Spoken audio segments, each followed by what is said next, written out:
This video contains explanation of the topic stoichiometry from chapter number 1, some basic concepts of chemistry from class 11th chemistry.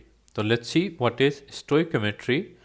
Stoichiometry deals with calculation of masses of the products and reactants in a chemical equation. देखिए, जो stoichiometry होती है वो हमें पता है कि law of conservation of mass ये कहता है कि जो प्रोडक्ट का मास है वो हमेशा इक्वल होना चाहिए किसके, रिएक्टेंट के मास के बराबर होना चाहिए, कि जितना रिएक्टेंट यूज़ हुआ है उतना ही मास प्रोडक्ट का भी होना ज़रूरी होता है।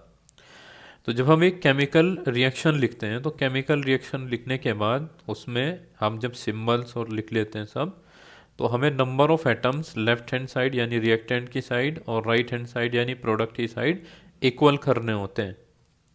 तो स्टोइकोमेट्री एक पर्टिकुलर केमिकल और कैलकुलेशन होती है केमिकल रिएक्शन की, जिसमें हम जो मास है प्रोडक्ट और रिएक्टेंट का उन्हें पढ़ते हैं और दोनों तरफ उसे इक्वल करते हैं।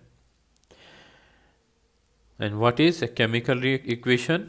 The method of representing a chemical reaction with the help of symbols and formula of the substances involved in it is known as a chemical equation.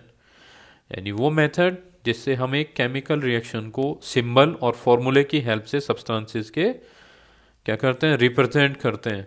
ठीक है, जो भी उस केमिकल रिएक्शन में इन्वॉल्व होता है उसे हम क्या बोल देते हैं, केमिकल इक्वेशन।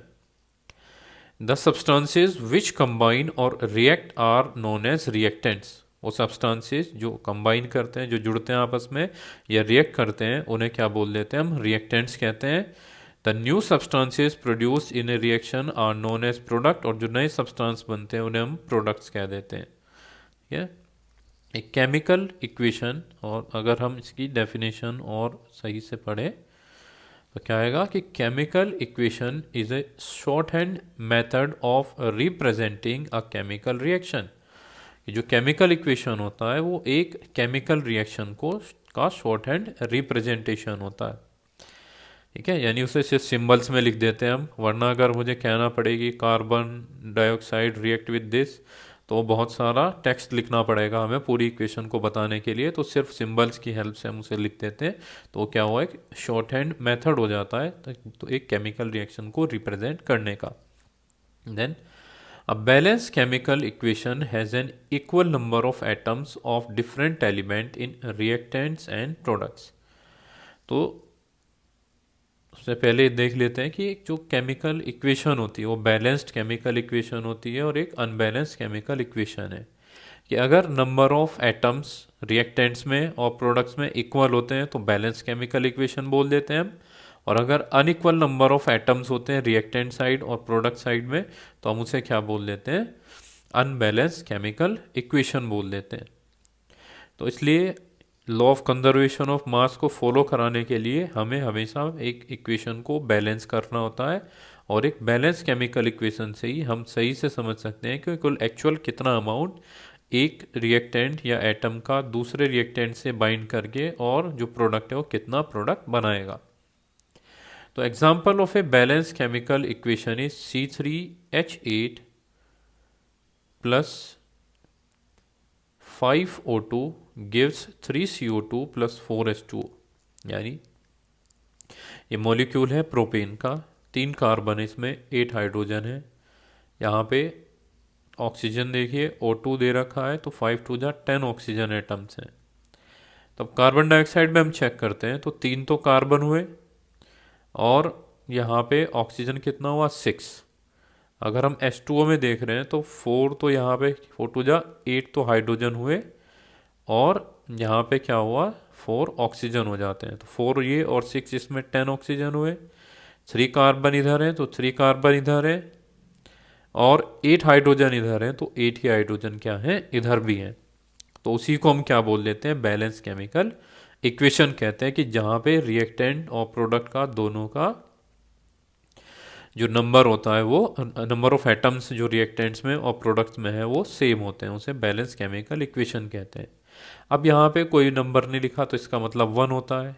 तो यानी 1 molecule of propane react with 5 molecule of oxygen, 5 molecules of oxygen. यानी ऑक्सीजन के 5 मॉलिक्यूल के साथ में रिएक्ट करता है और वो 3 मॉलिक्यूल कार्बन डाइऑक्साइड के बनाता है और 4 मॉलिक्यूल वाटर के बना लेता है। तो जो इस सामने डिजिट्स लिखी हुई है इसे स्टोइकोमेट्रिक कोफिशिएंट बोल देते हैं। इसी को अगर हम अभी तो नंबर्स में मॉलिक्यूल की फॉर्म में कहा, फिर मैं इसे मोल्स कह देता हूँ कि 1 mole of propane react with 5 mole of oxygen and gives 3 mole of carbon dioxide and 4 mole of H2O। ठीक है, इसको हम मोल में भी ले लेते हैं। और हमने एवोगैड्रो लॉ के अंदर पढ़ा हुआ है कि 1 mole is equal to 6.022 into 10⁻23 atoms और मॉलिक्यूल्स। अगर मॉलिक्यूल है, एक मोल मॉलिक्यूल की बात कर रहे हैं हम, तो इतने मॉलिक्यूल होंगे उसमें। और अगर एक मोल हम किसकी बात कर रहे हैं, किसी एटम की बात कर रहे हैं, तो उतने ही एटम्स होंगे इसमें, यानी 6.022 इंटू 10⁻23 एटम्स होंगे।